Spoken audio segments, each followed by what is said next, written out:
6 chill, for real. Judah.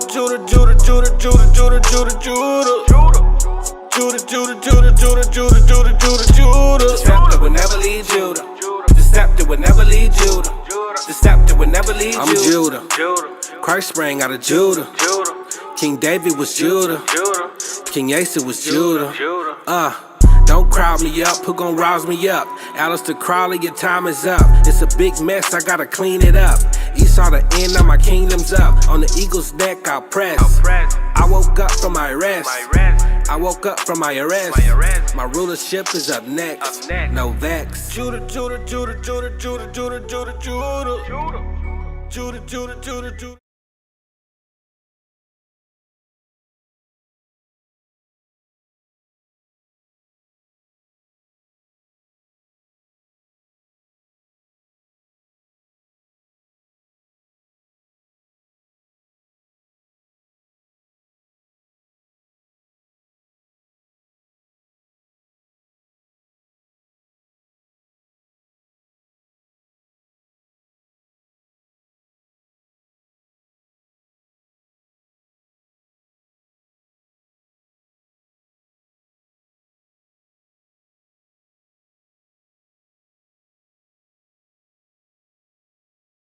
No sound before we even start. It's up. No sound.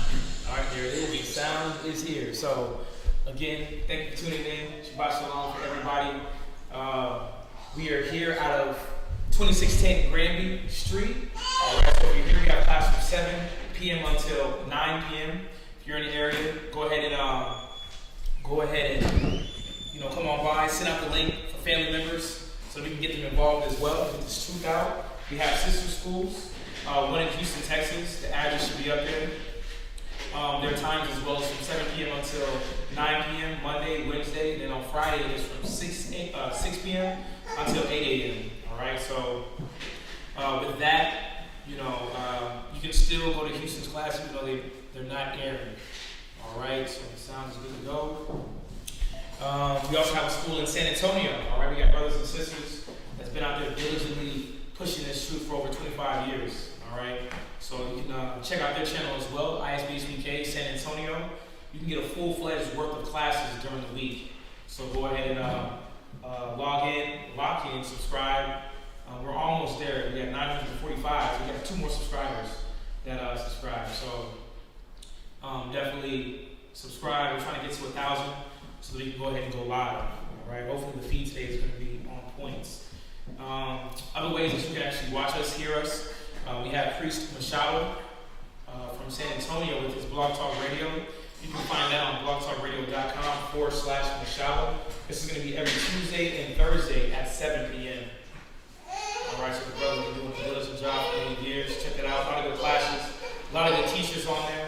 So, again, that's going to be blogtalkradio.com/Mashaba every Tuesday and Thursday. Other ways that you can, again, check us out. We have other channels. You can go to our main channel, either Houston or Virginia. Hit the tab that says channels, and you'll see all our other channels. We have the Hidden Truth Bible Show, which is more of your documentary type series for brothers and sisters. This is a little bit more easier for our people to be captivated by because social media is at an all-time addictive state. So check that out. Priest Kazaki and brothers that are doing a diligent job in putting those together. There's a lot of them. We had one where we went over the chariots. That was a fantastic one. So check it out. We also have one on police brutality, which is, again, this is good for our people to see. Everybody's on YouTube. Everybody's on Snapchat and Instagram. So go ahead and send them the link and get them hooked in. We also have the Israelite Media Corps, which is our news channel. And there's a lot of good shows on there as well. Going into the, who was that? Nick Cannon debacle that was going on with him. And, stating that we're Jews and him reneging and, so we had a whole talk about that on the Israelite Media Corps. Check that out. Support, like, share, subscribe. We also have 5 minutes of wisdom, and as it is said, it is 5 minutes of wisdom. Something short, right to the point. Controlling anger, how to find a spouse, all these different good topics that our brothers and sisters need dealing with themselves. All right, so check that out. Upcoming feast, we have Hanukkah's coming up on December the 8th through the 15th, so go ahead and mark in your calendars. Go ahead and get your hotels ahead of time. If it's either here in Virginia or Houston, hopefully Houston's going to be coming out again, because that was a beautiful gathering that we had about a couple weeks ago for Feast of Tabernacles. So I can't even wait to see what it looks like in the kingdom. Maybe we all get under the same line, same judgment, and what that'll look like. The whole world is going to be celebrating Feast of Tabernacles in our high holy days. So it's going to be a beautiful time. But again, Hanukkah is December 8th through the 15th. So go ahead and mark your calendars for that. Get ready. More information will be coming out about where exactly, if Houston's going to be coming up or not, or where it's going to be. So stay tuned for that. All right. We have Israel wear. So I know you see a lot of brothers and sisters, even on the street, speaking, different jackets and shirts and pants, fringe, and armbands. So if you want any type of Israelite attire, headbands, armbands, tunics, girdles, the sisters, man, their hands are anointed. It's anointed by the Heavenly Father, because as you see these garments that's coming out, they're beautiful. And these are all handmade, so hit up the sisters, they'll definitely take care of you. This is another form, supporting the school and, again, allowing us to do our part. So the sisters have dedicated the time, and sacrificed, to make the garments that you see. A lot of garments you don't see, but, these are fantastic. You can check them out on Facebook. This is going to be Everything Israel Wear on Facebook as well. We also have our website, which we have a subscription package on there. So that's isbhpk.com/fringed up. All right, and you can go ahead and get you a shirt every month, fringe, different theme, or you can go ahead and get a shirt and a headband from Fringed Up.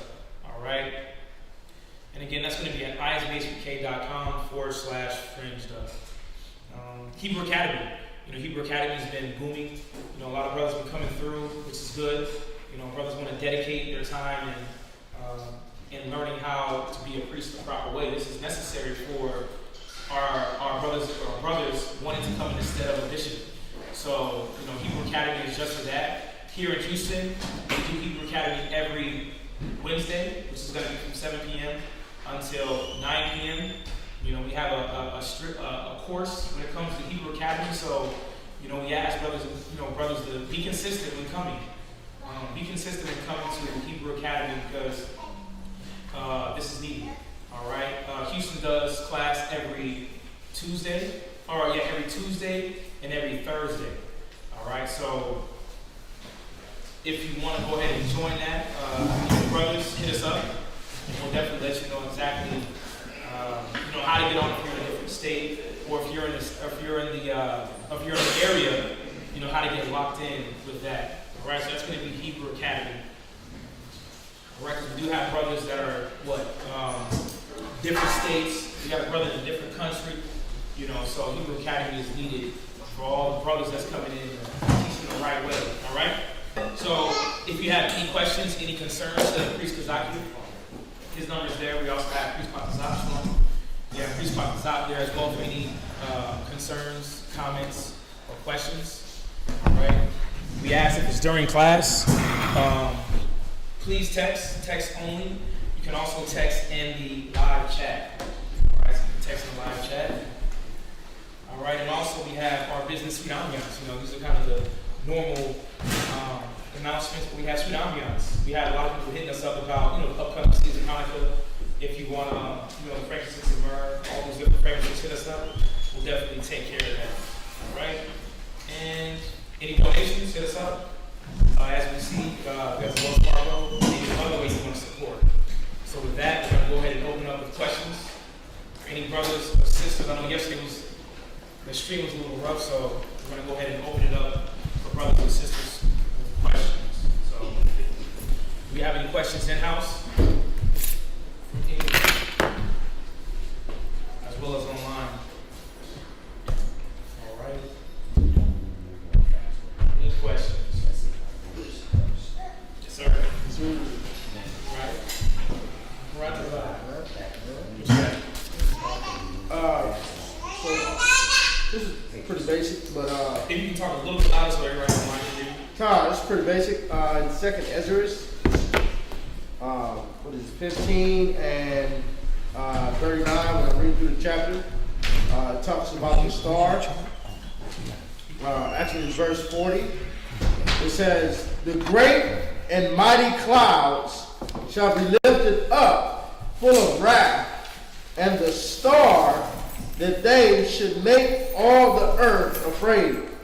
Is that star talking about Israel, or what is the Let star? me double check on that one before I speak out of turn. I want to double check. I haven't been in that specific one in a while, so let me look at it, and then you're my neighbor, so Yes, sir.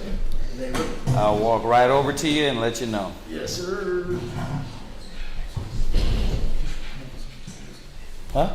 Oh. Got you. Yeah. Let's see. Okay. All right. Anybody got any questions or anything? That I know we had some yesterday, and we didn't get a chance to touch on them, and we were having some big issues with the online. So it looks like we're going to be good today. It's just figuring out this program. We're trying a new program and setting all that up. So it looks like we got it rolling.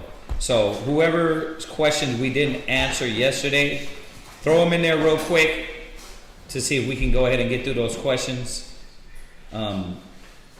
If not, we're going to go into tonight's class. Nobody got anything in here? Nothing?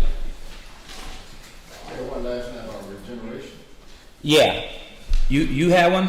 No, someone online had it. Right, yeah, I forgot where it was. They can hit us again. Let them hit us again on it. See if they can throw it back in there. I forgot specifically where y'all were talking about last night. Right. Well, let's see if they're there. That's what I'm. So we have a question from Antonio. It says, is worshiping your ancestors considered witchcraft? Like pouring libations, burning incense at altars, and calling on the ancestors for spiritual powers, etc. Absolutely. Absolutely witchcraft. And it gets into that. That's why, as he's getting this, go to your apocrypha. And I try to warn brothers and sisters about this all the time. When you start making memorials, for It's not going to turn up their phone. yeah, whose phone is that? Yeah, we warned them about making memorials and going past the 7 days of mourning. You know, you got people that want to go every year to go visit the grave, and not realizing that that spirit that soul is not in that body anymore. So why you gotta keep every year to go visit a grave? You're visiting bones. You're visiting worms. You're not visiting a person. So, but it gets into that because you're doing it every year, and then next you know what? You start bringing little things to shrine, a shrine, right? Statue, right? And things of that nature. Where you got that, Ariana? Come. Where's that at? We're at Ecclesiastes chapter 22 and verse 11. Let them get it real quick. Ecclesiastes 22 and 11. And then we are... I got two more too. Ecclesiastes 22 verse 11. You got the one in Wisdom of Solomon? Where it goes, it right there, and it says, it's close to the vermilion one that I usually get. It's close over there. But let's put this one first. Go ahead. Ecclesiastes chapter 22 and verse 11. Ecclesiastes 22 and 11.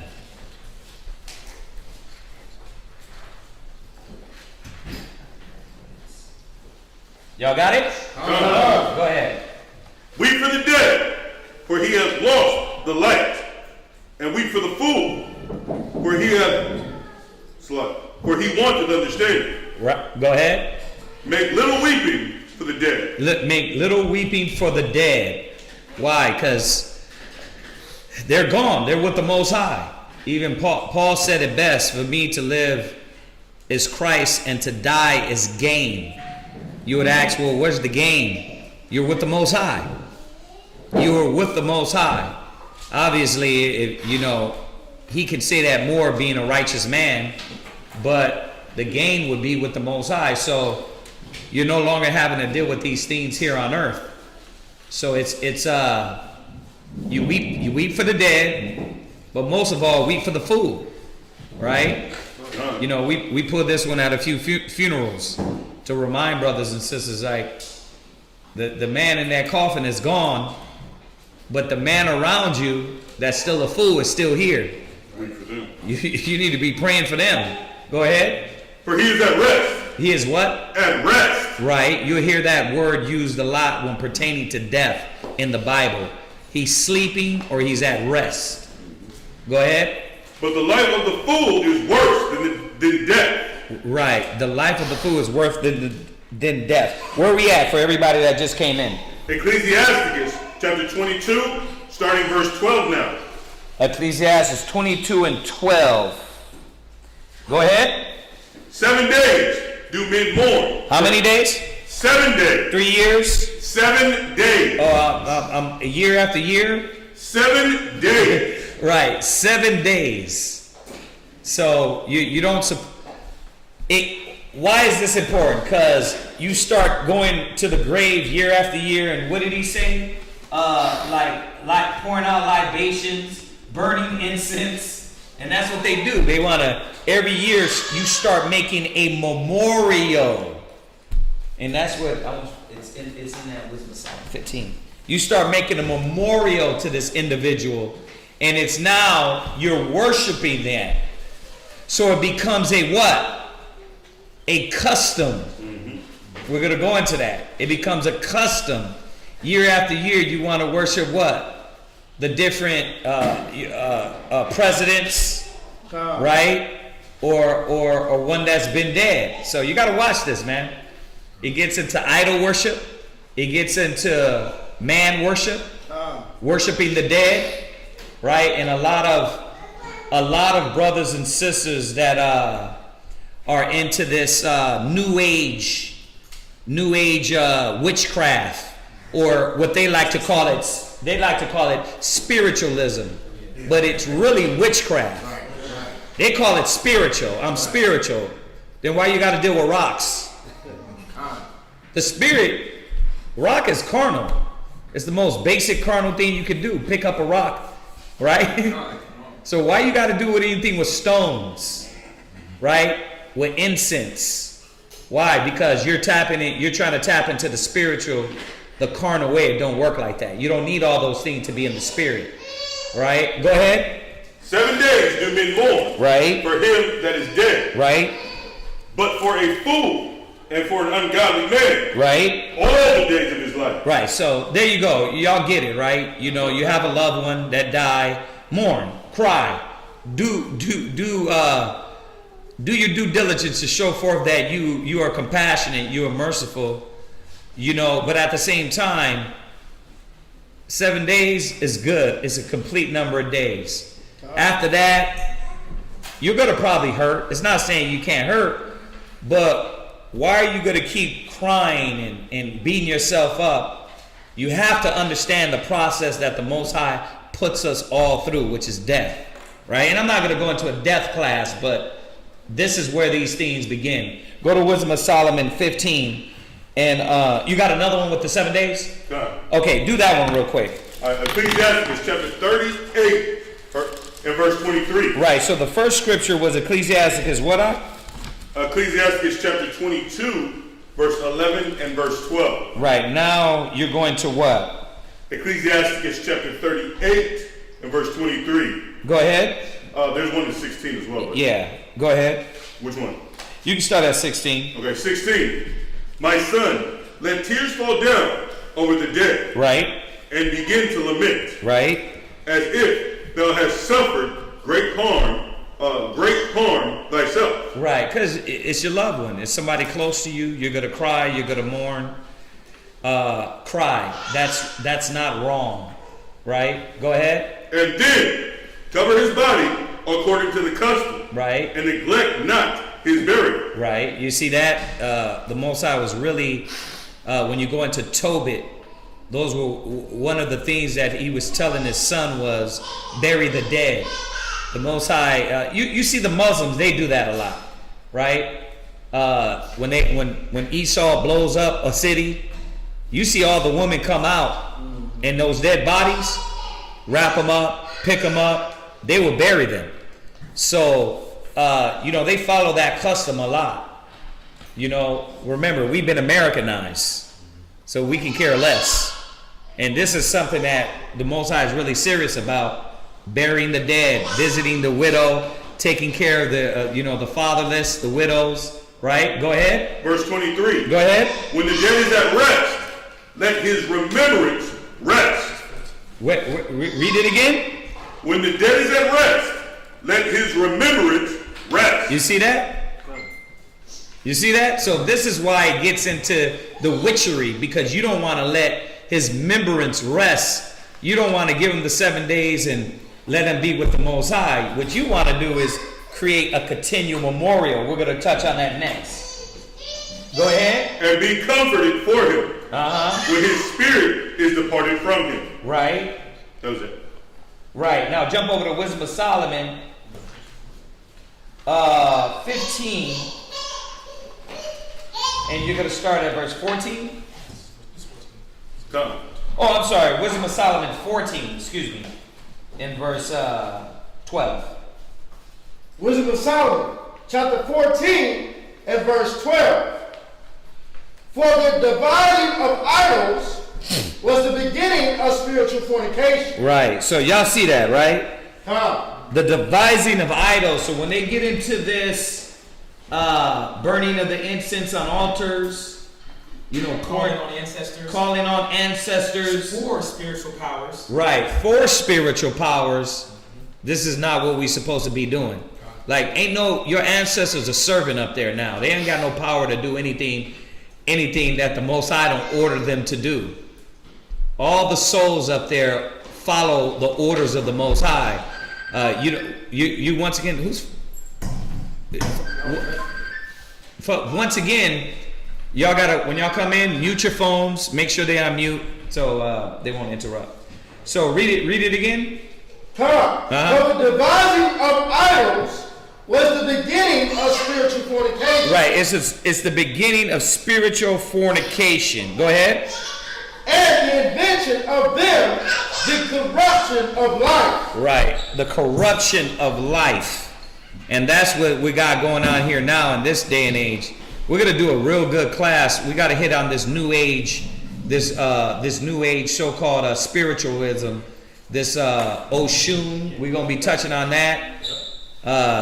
We're gonna hold out a lot of scriptures. So I know. When Anthony was telling me about this yesterday, I was like, yeah, we're definitely gonna hit on this. We're gonna pour it all on them. But it's showing us, man, that this is the beginning of these things. Watch, read. For neither were they from the beginning, neither shall they be forever.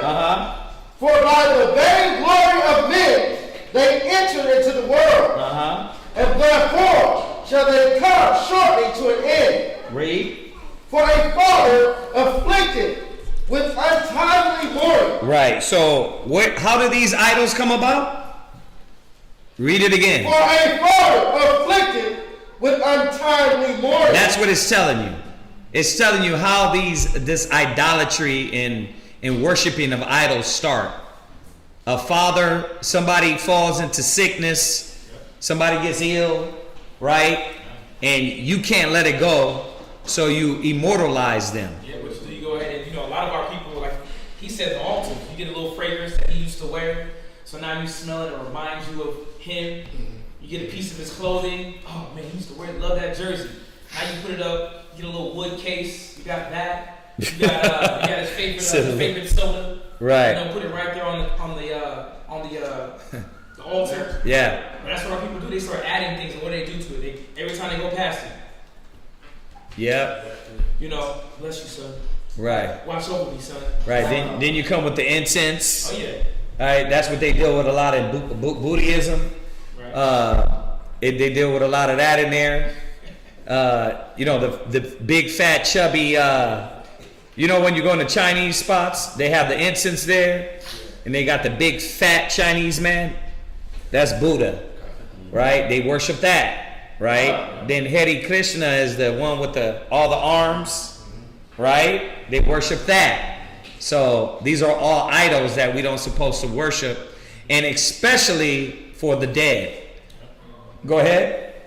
When he hath made an image of his child. He did what? Made an image of his child. So it's also showing you how Caesar Borgia came about, right? What did they do with that image? When he made an image of his child, go ahead. Soon take it away. Right. So when Caesar Borgia died, right, that was the perfect time to now usher in that image more. Yeah, he took images when he was born, but when he died, when could they propel that image and lift him up totally as Christ? So it all goes back to idolatry, but the worshiping of idols comes from worshiping of people and men, right? Like you said, the church down the street got the pastor. Yeah, so they got what do they call him? Daddy Grace. There it is. His name is Daddy Grace. So they have his face on these angels. There's 3 angels in front of the church, but his face is on. Daddy Grace, man. Right, and you know what? We look like the angels. Right? But you can see that's kind of pushing it, right? You put your face on an angel. Smiling and all. Right. So you got to watch this, man. So just to help you out a little bit, this is off, right? And it gets into witchcraft. It gets into soothsaying. It gets into all these things. And we get our power from the Most High. We get our spiritual power from the Most High. And anytime you see the men in the Bible get spiritual power, you never read, they had to sit around and rub the rocks together. They sat around and had an orgy. They had the Palomano wood to bring in good spirits. Man. Right. They sat around and they all had to get peed on. Oh, yeah. Right? That's what a lot of witches, the blood sucking. Right? That one goes a lot, right? When you deal with Esau, they sucking each other's blood. Yeah, you got that. So there's many different rituals within certain groups that are real cults. The tattooing, yeah, that are real cult. They call us a cult because we and they bud and we show them these scriptures. But the real cult is you got to give up blood. You're doing something nefarious and sacrificing. Worshiping a man, something sexual, something homosexual. You said like adrenochrome. So adrenochrome is where they scare. These kids or adults to where they have their adrenaline rush, but they kill them at that moment, drain their blood, and that's what they said is the fountain of youth. Talking about adrenochrome. Yeah, I believe that's right, Antonio? Yeah. Adrenochrome. None in there. Oh yeah. So juice. Yeah. Y'all people have figured out some weird and strange. Yeah. Well, they following the Gentiles. This all comes from the other nations. Yeah. Because like you said earlier, it's because they don't understand the process of life and death. How the Most High. Yeah. Spirit. You got one in was it Psalm? Yeah. Where you at? Was it Psalm in chapter 3, verse 2? Mm-hmm. In the sight of the unwise, they seem to die, and their departure is taken for misery. And their going from us is to be utter destruction. Right. But they are in peace. I mean, it starts at verse 1 talking about the souls of the righteous. Right. But if we're in this book, then none of us that's in this book should be burning any candles or saying 10 years later I'm still mourning or worshiping grandma. Right. Auntie, you know what I'm saying? Or you got their ashes on the mantle. Right. Wearing them around your neck. Yeah. That's the new thing I seen like 6 months ago. They're wearing ashes around their neck. But even how much more when you got rest in peace shirts? It's the same thing. You rocking a rest in peace shirt once a week on a certain day that he was killed. The water. You gotta remember, they're in your mind. Whatever they lived, like, that's in your mind. You know what I mean? You know, you got certain pictures where you like, oh, you know what? I was looking at a picture of my dad the other day. I was like, yeah, I remember that. You know what I mean? You know, that's, you know, you're remembering, and that's okay. But for you to continually mourn mourn that loss, you don't understand that they're better off than you. They're free. Right. Yeah, you still got to pay bills. You still got to worry about the white man on you. You still got to worry about, you know, you're taking care of your responsibilities in this carnal life.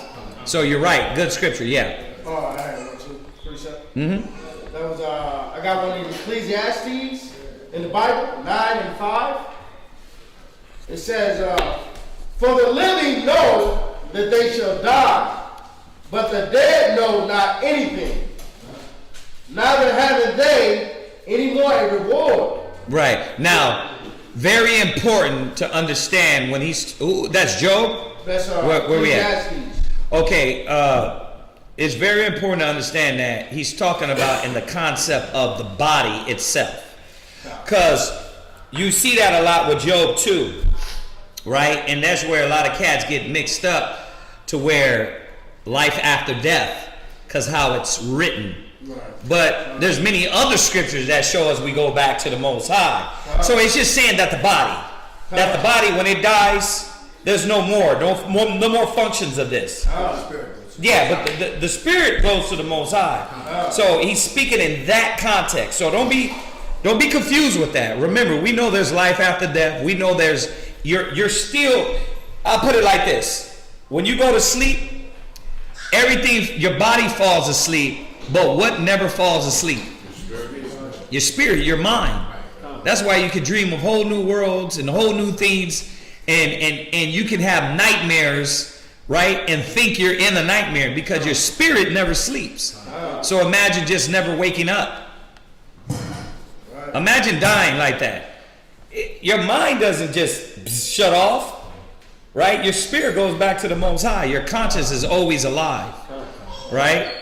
That's why the Most High said, "Fear not him that can destroy the body, but fear him that can destroy the body and soul and leave it in hell."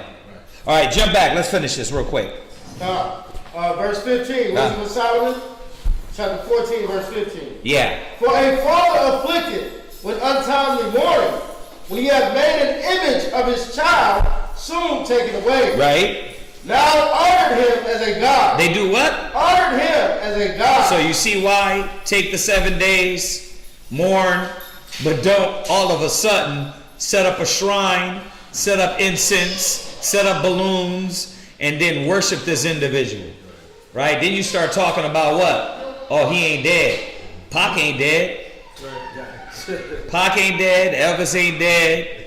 You know what I mean? Big Pun ain't dead. Right? They're all dead, bruh. Elvis is dead and gone. He ain't in somewhere, with his riches. When's the last time a black man didn't want to be seen and show his money all over the TV? Pac ain't in Cuba. He's dead. All right? I know I just ruined everybody. Right. Go ahead. "Which was then a dead man, and delivered to those that were under him." Oh wait, I forgot about MJ, Michael Jackson. Oh, right. He's what's his name? No, he's what's the white dude? Oh, yeah. That was Prince, actually. No, it was a white dude. Jackson, but yeah. Yeah, it was like he's Dave. Like this. No, I understand, because they said Prince was his sister, but yes, Michael Jackson was Dave. You think Michael Jackson is Dave? No, Michael Jackson is dead. You see his voice? That's Michael's voice. No, he's dead. I'm sorry, I had to forget. I can't forget the king of pop, right? Go ahead. Beautiful. And delivered to those that were under him ceremonies and sacrifices. So this goes right with what you're asking, Anthony, about is this off? Yeah, it's way the hell off. We don't supposed to do that. One of the commandments is what? Thou shalt have no other gods before you. Not your mama, not your daddy, not your rib, not your daughter, not your kid. People don't understand that. And they worship them so much in this world that when they die, they can't deal with it. Right? They're gone. You got to go ahead and move on now. Go ahead. Thus, in process of time, an ungodly custom grows strong. And that's what we're dealing with. Whatever idolatry or worshiping of images is. It doesn't mean you can't have a picture.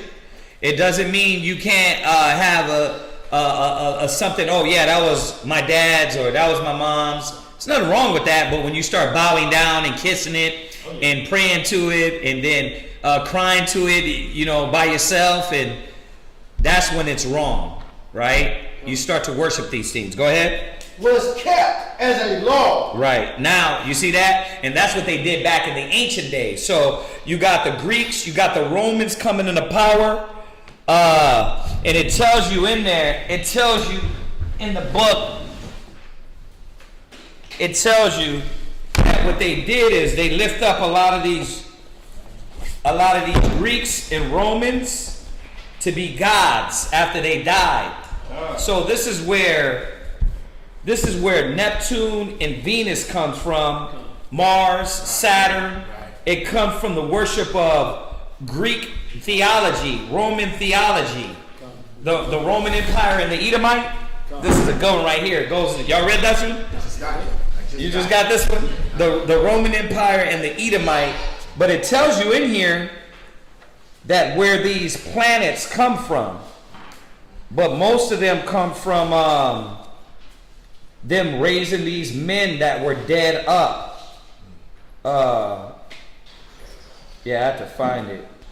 Where I put that at? Tell me. I don't think I wrote that one down. But it's in here. Yeah. Yeah, but it says...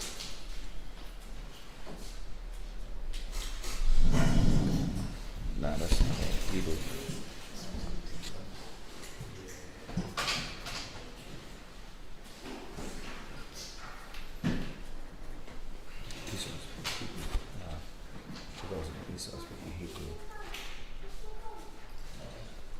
Yeah, this book goes.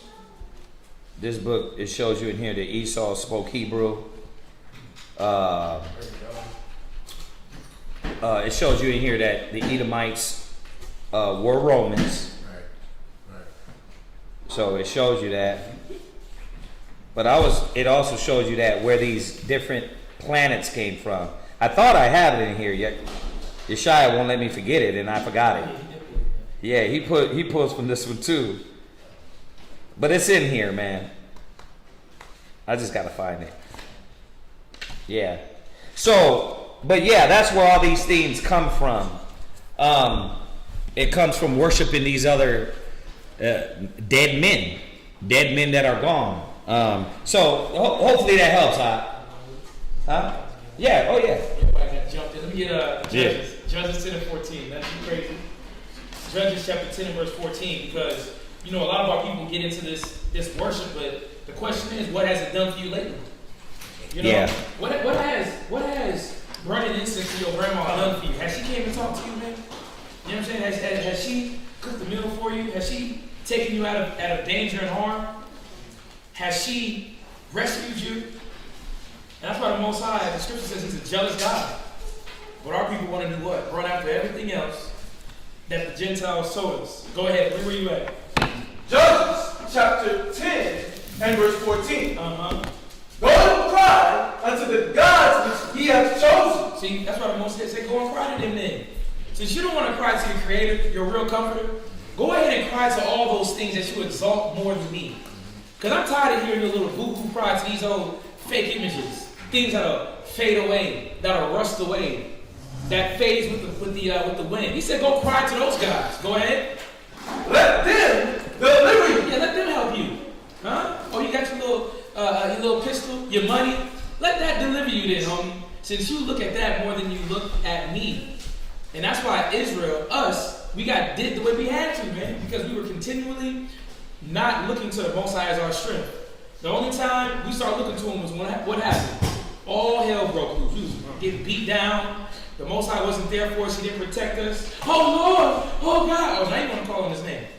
So what do you have to do? Send a savior. But the Most High said, go talking to those guys that you've been talking to. Let them deliver you. Go ahead. In the time of your tribulation. You really have to ask yourself, you're like, what has it done for you? What has those chakra stones? Huh? What have them stones done for you? Did they really make you more positive? Did it really get your mind in tune to what's really going on in the environment? Right, your spirit? Huh? Hold on, what about those altar prayers? Yeah, you know what? He hit it right on point with this question, because you gotta watch the worshiping of the stones. And we wore stones as Hebrew Israelites.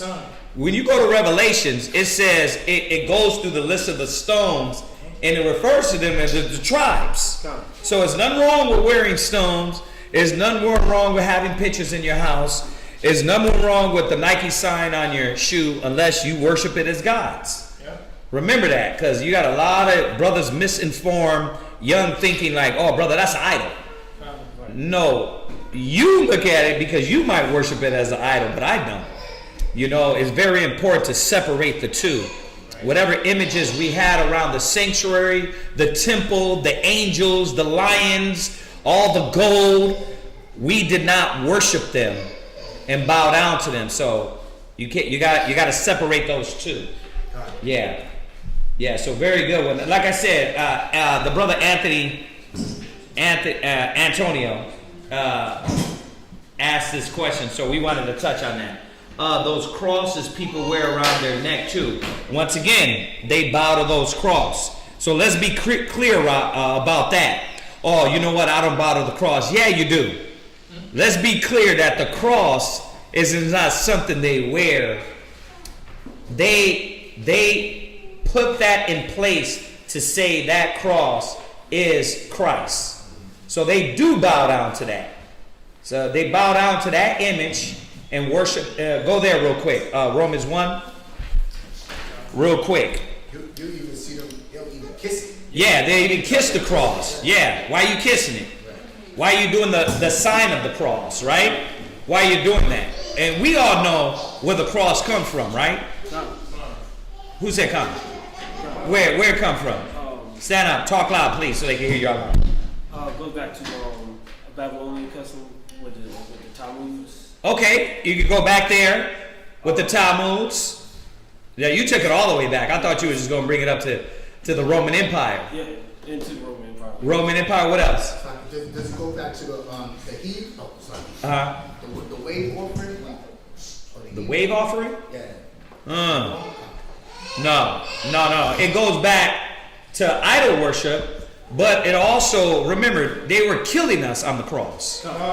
You know, to cross you out means what? Dead. You're dead. You see what I'm saying? Like nowadays you do like this, right? But that's what being crossed out meant. It wasn't an endearment to be on a cross. It was mockery, and that's why they would crucify us. And what's the one historical event where they made a roll and crucified all Israel along the roll? Yeah, that was that y'all remember that? Yeah, it slips my memory. It was in a recent show. It was a historical event where they were crucifying all the Jews, and they made a roll of nothing but crosses. Yeah. So Yahweh Shai wasn't the only one crucified on a cross. We were always hung on crosses, especially during the Greco-Roman Empire, because that's the way they killed you. Yeah. Yeah, it was in the last scene of Spartacus. That's what it was, Spartacus. Yeah. It was during Spartacus they were killing the Jews, and what did they do? They crucified us on crosses. So remember, it's not a endearment, it's a mockery. It's as though if I stabbed you, I stabbed the family member with a knife, and then you hung that knife over your neck in memory, or I shot your cousin in the face with, and you got the bullet and put it over your neck. Right? It doesn't work. It shouldn't be that. But this is what they did. They reversed the reverse psychology and made us worship something that was to demeanor our Savior. Okay? Once again, it said, cursed be he that is hanging from a tree. Do you get nooses? Do you think about it? Did anybody hang a noose around their neck to represent the struggle? No, because you understood it was mockery. That's why when the NASCAR driver, when he found the noose in his garage. In his garage, you know what I mean? They were like, he was like, what the hell? Right? It was when everything was stirring up, the cop shootings and everything, but they found the noose because they know it's a what? It says something. It says not welcome. Yeah. The cross is something like mockery. I mean, it's representing the devil. I just never liked it. Yeah. That's exactly what it is. Exactly what it is. So your spirit was already understood that. But Christians don't understand that. Also the Day of the Dead. The Day of the Dead, going back to the worshiping. In the travel out there, they have the Day of the Dead. They do that a lot in Louisiana, huh? And they do that with Issachar too. Yeah. Issachar and a lot of Gad. Just like the sister L'Oreal said, a lot of the Gadites, or Karaziah, Gadites cut out a piece of the dead one's clothing. So you got that too. I'm sleeping with I'm sleeping with something that was from this dead person. You make it a blanket. Yeah. Wow. Yeah. Wow. Yeah. Hey, listen. The funny thing is, you think it's harmless until you start worshiping. You know what I mean? There was somebody I had to check. Like, hold on a second. You can't be year after year trying to do set up for your family member. You can't be doing that. You know what I mean? Because it becomes a custom. Then you got the kids doing it, and then they're what? Year after year serving this custom that is not of the Most High. Yeah. It's a new custom. Yeah. On like a death day or birthday, they'll go out and release balloons. Right. Lanterns. Right. Lanterns and all those things. Yeah. So we got to watch it. Did you finish that? Yeah, that was it.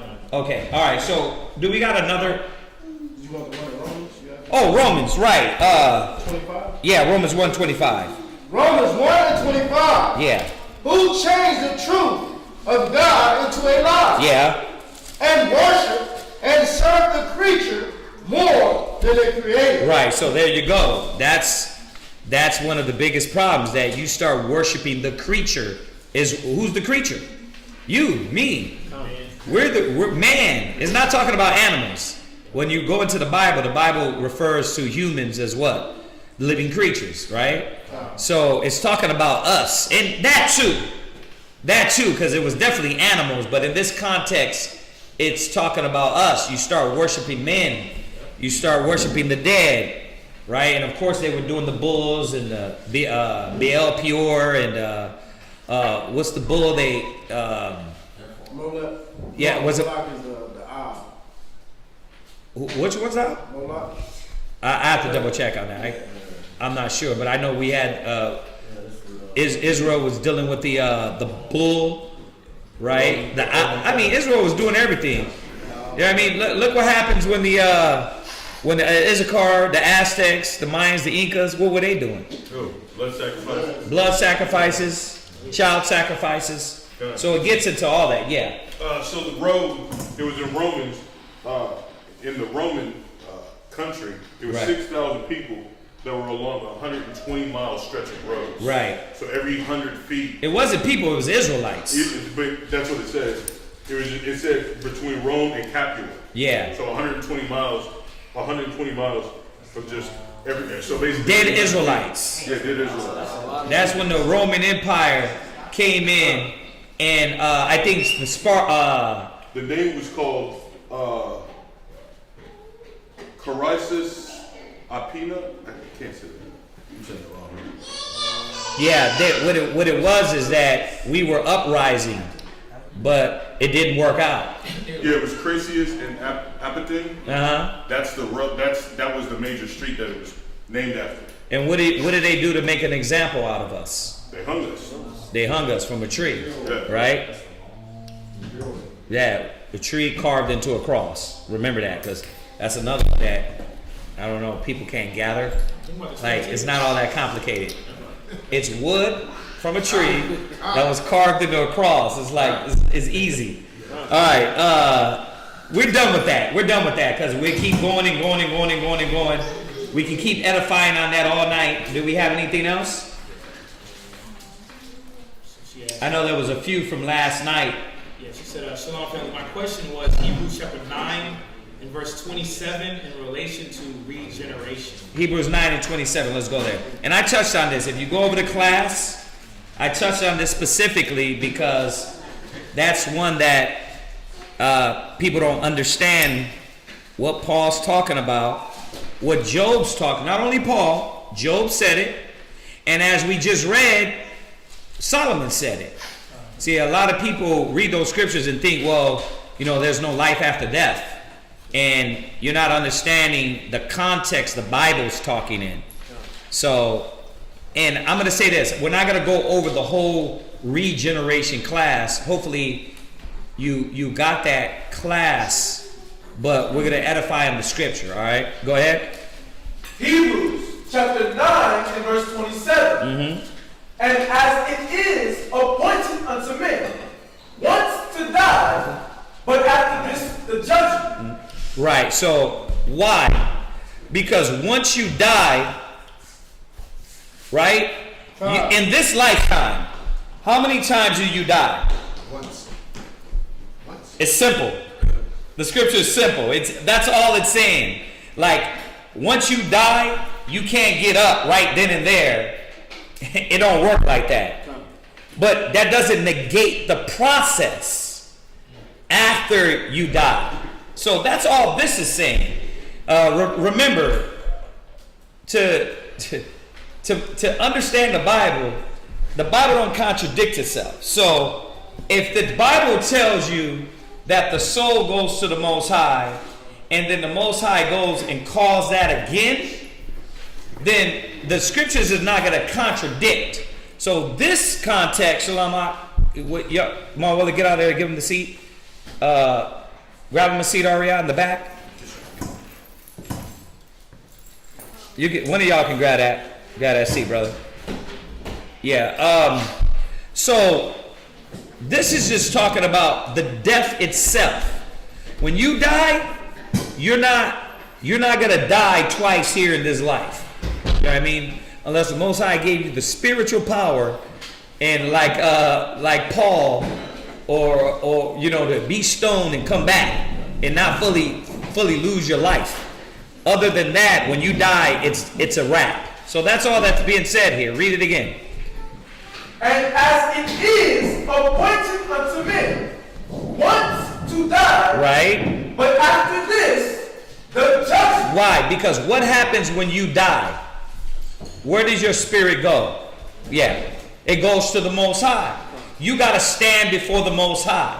And like I said, I don't want to take over the whole class on the regeneration topic. And this is Tanya, right? Oh, the sister out of Rochester. Okay. What we could do is hit you with the classes we went over on that, because I've been over a few classes on this topic many a times. But we are going to touch on where we at. Yeah, let's go there. Psalms. Let's go to Psalms real quick in Ecclesiasticus and just show her the process after death. Because this is talk about death.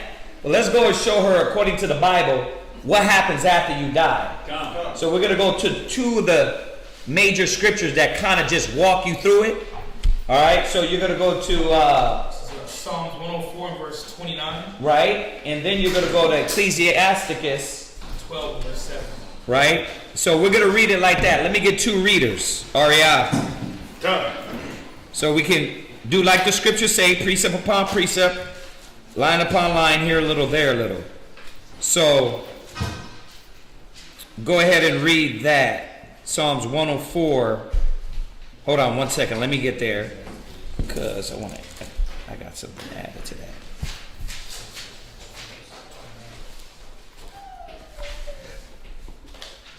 Let's go to, hold on one second.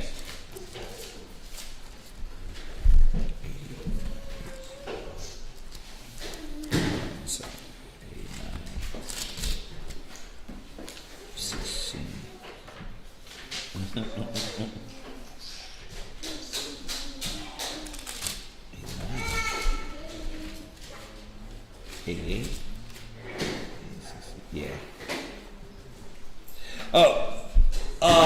Karatza, you go and grab Psalms 88 and 16. You go read that first. All right? Then we're going to jump over to Psalms 104. And we're just going to go through the process that the Bible tells you what happens after death. Because remember, Hebrews is just talking about death. Right? But regeneration is when? After death. It's two different things. We know what happens here. You die. It's Psalms 88 and 16 we're going to go to first. Remember, he's got to call them out again. Go ahead. Psalms 88 and verse 16. Thy fierce wrath goeth over me. Read. Thy terrors have cut me off. Right. What happens when terrorists cut you off? Right? You thought you was doing right. You selling dope in the house. Then 3 cats come in and just... You're done, right? When terrorists cut you off, what happens? Go to Psalms 104, verse 29. You're in the car. You're going home one day. And it seems like a regular day.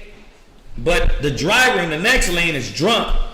And he smashes right into you. The terrors is done. Right? Or you do get shot one time and you're crying. Right? You're leaking out. You get to the hospital. You're still alive. But what happens? It's too late. The terrors of the Most High surround you. What happens when you go through those situations? I don't know if anybody's been through a near-death experience, but terrors of the Lord on you, you're literally thinking about death and thinking about things around you and what you've done. You know? You're thinking about these things. No matter Tupac spit on the cop when he was dying, guess what he was thinking in his mind? He was thinking like, where am I going to go now? What's going to happen to me? So go ahead. You see their face a lot of times. They just be looking up like, what is this? Shots? Yeah. So that's what happens when tears are upon you. Psalms 104:29. Psalms chapter 104, verse 29. Thou hidest thy face. But what has to happen though? Tears come on a lot of us. A lot of us get in car accidents. But what happens when death and you can't escape it? The Most High turned his face. He basically said it's your time. That your number, your ticket is called. He turns his face. He's like, you know what? It's time. Take him or her out. Read. They are troubled. They are what? They are troubled. With terrors. Read. Thou takest away their breath. Right. So you take away their breath. Read. They die. Read. And return to their dust. So that's the process. You die. Your breath is taken. You return to the dust. Go to Ecclesiastes in the Bible, 12 and 7. So it's going to take us through the process. What happens after you die? Your breath, your body goes to the earth, right? Read. Ecclesiastes chapter 12 and verse 7. Go ahead. Then shall the dust return to the earth. Right, so we just read that. You die and return to their dust, right? Your body decomposes and breaks down and goes into the earth, right? Go ahead. As it was. Right. And the spirit shall return unto God. Right, so the spirit goes back to the Most High. The soul is eternal. that doesn't, the only one that can destroy that is the Most High. Right? What is that, verse 7? Now jump back to Psalms 104, verse 30. God, Psalms 104 and verse 30. Thou sendest forth thy spirit. Wait a minute. What happens? Thou sendest forth thy spirit. Wait a minute. But I thought that was it for this individual. Thou sendest forth thy spirit. How do we know this is true? Because the scripture says that Elijah will come before that great and dreadful day. How do we know that you regenerate and you come back? Because Elijah not only came once, but twice already. Excuse me, that would be 3 times. Himself, he came as John the Baptist, and he said before the great and dreadful day, which is the end, he will come back. So that means he was already here how many times? Twice. This way. Twice. This way. 3 times. That's 3 times. Himself, John the Baptist, and then who we don't know who he is, but we know the word is true, right? God. Some brothers say it was Bivens, but there was a brother before Bivens that had the truth. So who is the man that brought the truth during this time before that great and dreadful day? That man during our time had to be John the Baptist, according to the scriptures, if you believe.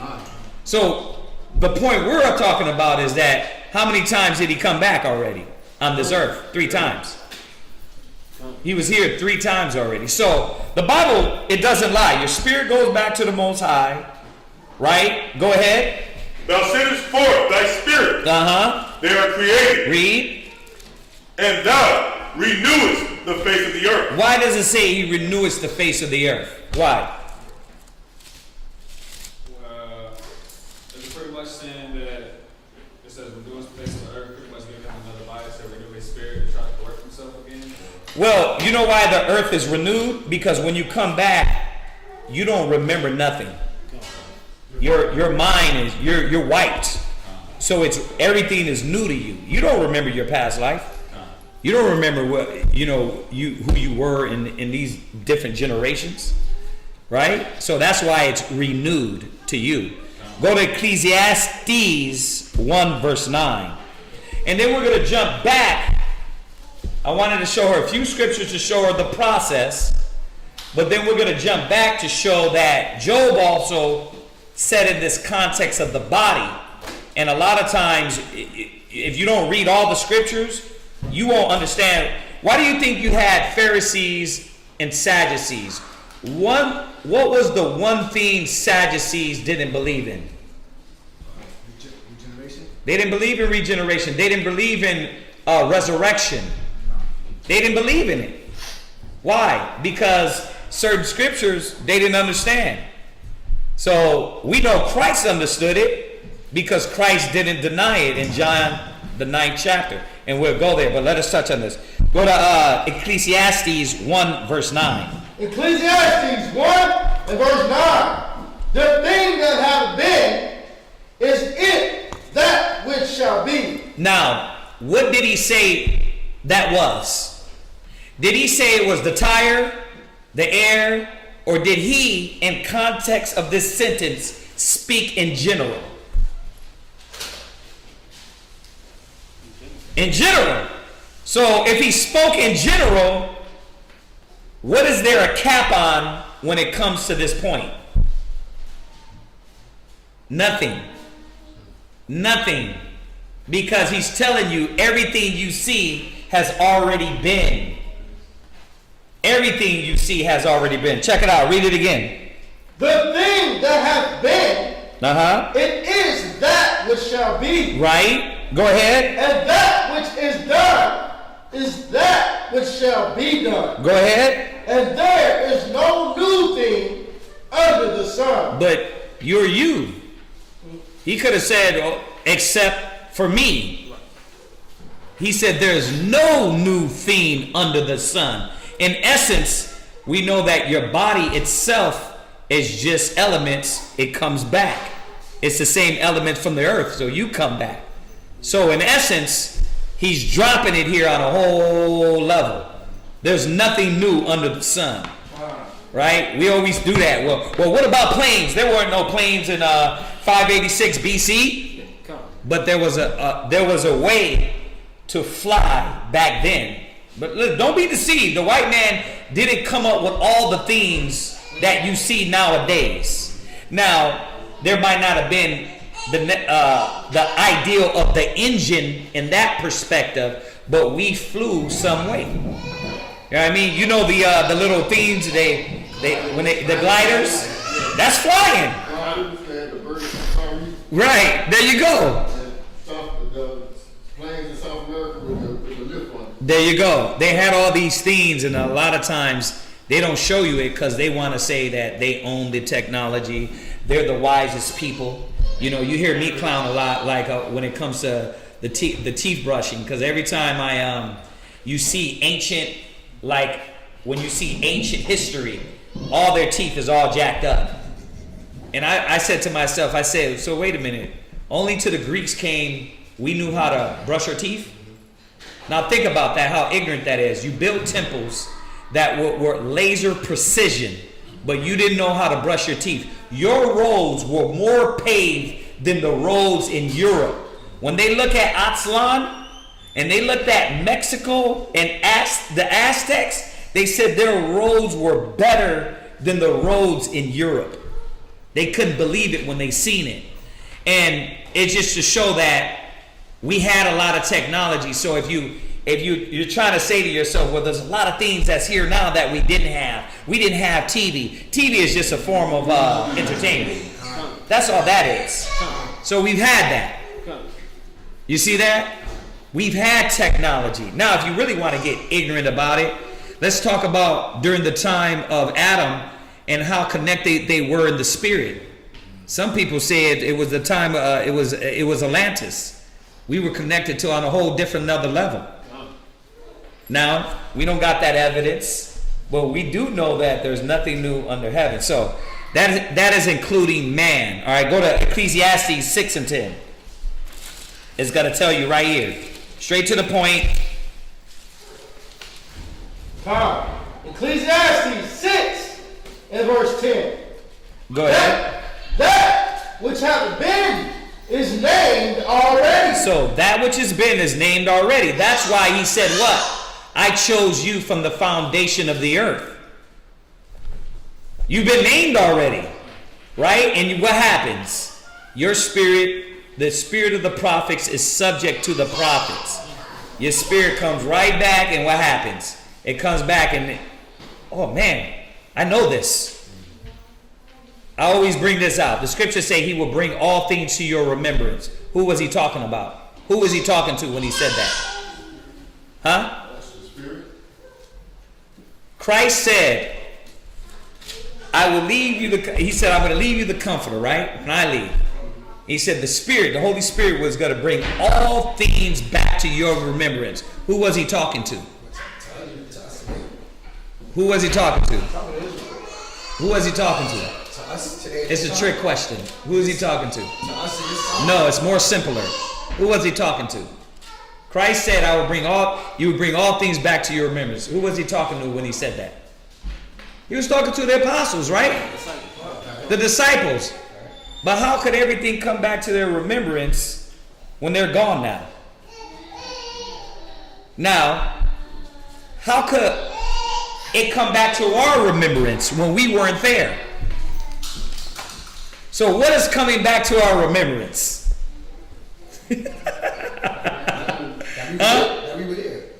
That spirit that Christ was talking about back then, the Holy Spirit, we identify with that spirit, right? And we're one with it. So you couldn't just confine it, oh, that was the apostles. No, we remember things and we identify with it. We're like, damn, you know what? I see that. That's me right there. My spirit is I agree with that. Then that's why everybody learning the knowledge, we all were Christians, we all were some type of religion. When you woke up to the knowledge of the truth, you were like, that's it. But why? because the Spirit was coming back to your remembrance that the former age that disagreed with you. And it always agreed with you. Right? You have the Judases, and then you have the chosen. You have the 2/3 and you have the 1/3. Right? So read that. Go ahead. And it is known that it is man. Wait a minute. So read it again from the top. That which hath been is named already. That which hath been is named already. Go ahead. And it is known right? that it is man. That it is what? Man. That is what? Man. It is man. You already been here. You already been numbered. Your spirit, the soul is eternal. So the Most High he processes it. Now, do we know when you come back? No, it doesn't specify all the time. It doesn't specify, but we know this. Go to St. John 9:1, and then we'll jump over to Job a little bit, real quick. Go ahead, read that. John 9:1. St. John. St. John, chapter 9, verse 1. And as Yahushua passed by, he saw a man which was blind from his birth. And his disciples asked him, saying, Master, who did sin? He said, I want y'all to listen to the Bible, because it's very clear that Yahushua knew about regeneration and understood some things. Think about this. Read it again. And his disciples asked him. From the top. Yeah, read it from the top. And as Yahushua passed by, he saw a man which was blind from his birth. Now, this man was blind from what? His birth. Right. Now, you got a child that come in that's blind from birth, right? Right, come out the womb, that's blind. Go ahead. And his disciples asked him, right? Saying, Master, read. Who did sin? Wait a minute. That's a weird question. If you got a blind baby and you're going to ask who did sin. Now let's see what he says. Go ahead. This man or his parents. He said what? This man. This what? This man. Wait a minute. How could you sin when you were born blind? Now, if he was off, or the apostles were off, Yahushua would say right now, that's weird as hell. What are y'all talking about? How could he sin? Like, he didn't do nothing. He was born this way, right? Or, we don't believe in that. That's what they nations believe in, right? That we don't believe in those things, right? But what does Yahushua say? Read. That he was born blind. Yahushua answered. That he was born blind. So they knew that he had to do something to be born blind. When's the only time you can do something to be born blind? You had to do something in your past. Did Yahushua come out and say, y'all retarded as hell? What the hell y'all talking about? Neither have this man sinned, nor his parents. No, Yahushua said, no, he didn't sin, nor his parents. This isn't that moment, right? Because, he's basically saying there's some instances like that, but no, he didn't sin this time, nor did his parents. Go ahead. But that the works of the Most High should be made manifest. This particular individual was made this way to glorify me. But you see, he didn't tell him, y'all are tripping. Like, we don't believe in regeneration, right? They call it reincarnation nowadays. I'll use that word. We don't believe in reincarnation, right? But Yahushua understood that, we understood you could pay for your sins from the past, or you could pay from your father's sins from the past. And that's kind of a no-brainer, right? Your parents could have messed up and then did something wrong. Cats could have smoked crack while you was born, in the belly, and, you born blind, right? But the other one is the weird one. Right? And he's telling us there that no, you can sin in your past and come back and pay for your sins. Y'all see that? Okay, all right. That's the simplest thing to be understood with that verse. You just got to ask, why didn't Yahushua correct them if they were wrong? Y'all get that? Okay, all right. So go from there. Let's go to Job a little bit, because Job, when he talks about death, he's going to talk about it like Paul was talking about it in Hebrews. Okay, go ahead. Where are we at in Job? You want the 19 or the 14? Go to the 14. 14 and 14. Yeah, 14 and 10. Go ahead. Job chapter 14 and verse 10. But man dieth and washeth away. Yea, man giveth up the ghost, and where is he? Right. You see that? That would make you think that Job doesn't believe about spirits, regeneration, right? But that's not what context Job is speaking in. He's not speaking in the context of regeneration. He's speaking in the context of the physical body. When you die, that's it. That body, at that time, like nobody gets shot and is regenerated at that time and can come back to life. It doesn't work like that. It's a process, right? So that's what context Job is talking in. And how do we know that? Because Job talks about regeneration. You just got to read all of his book and you understand. He knows. He talks about it. So finish that and then we'll jump to the last scripture. Verse 11.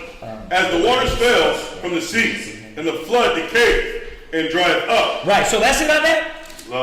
It was all the way down to 14. Go ahead. Verse 12. So man lieth down and rises not. Right. You see that? Man lieth down and rises not. Right? You would think, wait a minute. Job doesn't believe in that, right? Go ahead. This is why you got to know the Bible. Because if somebody pulled that on you, you'd be like, whoa, yeah.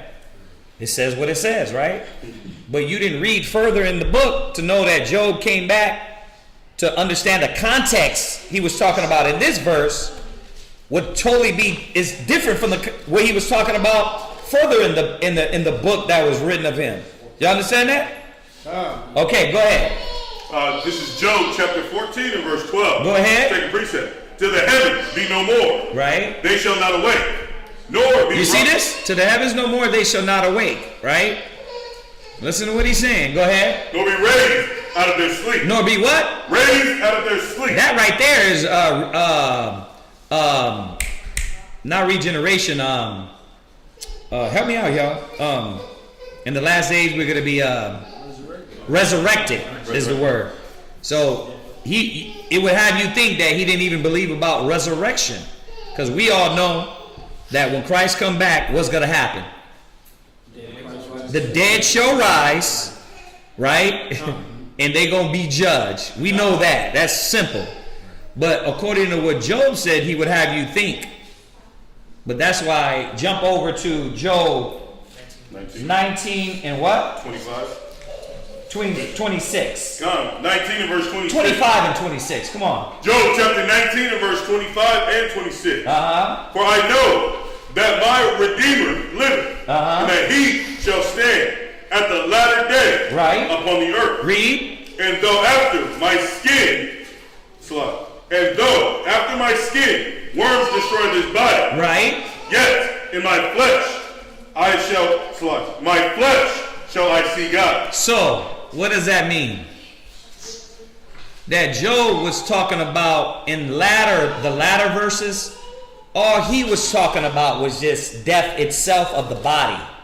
He wasn't speaking in context of the soul, because he understood when Christ comes back, though his body breaks down, that body's going to be reanimated, the soul put back into that body and brought back to life. So that's why you got to read, because you got to understand everything that's said in the scriptures. Remember, don't do the John 3:16 thing, right? Oh, God so loved. That's what it says, but it doesn't, because there's so many other scriptures that tells you. You see that? So that's what it's talking about in Hebrews. It's speaking in the context of just the body itself, the process of when you die during your lifespan. That body at that point cannot walk out of the grave unless Yahweh Shai himself comes down or an angel brings you back to life. Other than that, you go through the process of death, which is you die, your soul goes back to the Most High, and then the process happens. Okay, so totally two different contexts when you read in Hebrews as opposed to regeneration. All right, so hopefully that helped the sister out. I know it's a lot. There's a lot more scriptures on regeneration that we've been over, and we'll hit you with that topic also. So what else? What else do we got? All right. So we got 30 minutes left. Does anybody got any other questions? Yeah, go ahead, Jamal. Back to that topic. Yeah. You said Hebrews what? Well, the question she had was in Hebrews 9, verse 27. 9 and 27. That's where she had the question at. So, anything else? You brought a new brother with you? Okay. You know a little about us? He tried to put you on? Okay, that's what's up. Did you have any questions? Anything about anything we're teaching? And you kind of comprehend what we're going over? Okay, all right. So, just to give you a little input, we believe that according to the Bible, the things that the religions have taught us, they've held us back from a lot of the truths of the Bible. So, you know, we're bringing out a lot of things that the churches haven't taught us. You know, they tell you things like God loves, which is true, but they don't tell you that God hates. They tell you that you're supposed to have faith, but they don't tell you the part that now you got to have faith with works, right? So, by them keeping certain things out is why a lot of our people are lost. They tell you that it doesn't matter. Nationality doesn't matter. But in the Bible, Christ said specifically, go to the nation of Israel. So now you start to look at the Bible different when you understand a lot of things that are not being told to our people.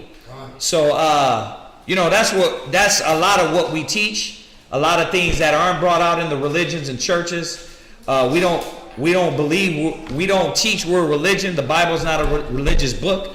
It's a history book of a people coming back to their identity. So like you were told you were what? African American, right? But according to the Bible, that's not your true nationality. You are the people of the Bible. But when you read the Bible, do you read anywhere in there about an African American? So then where are we at then?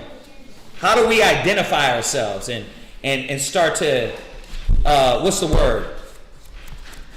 How do we start to like associate ourselves with the Bible? Yeah, put ourselves in these situations in the Bible. So those are the things that we talk about a lot, you know, and we show according to the Bible that Christ didn't look like the image they put up. Did you know that? That image ain't Christ? The white image of that they put up, that's not Christ. Did you know that? Right. So it's things like that. Like Christmas is not in the Bible. Did you know that? You know that? Yeah. So it's a lot of things in the Bible that we go over, we touch on. You know, I'm not trying to shove everything down your mouth in one class, but I mean, if you had any questions.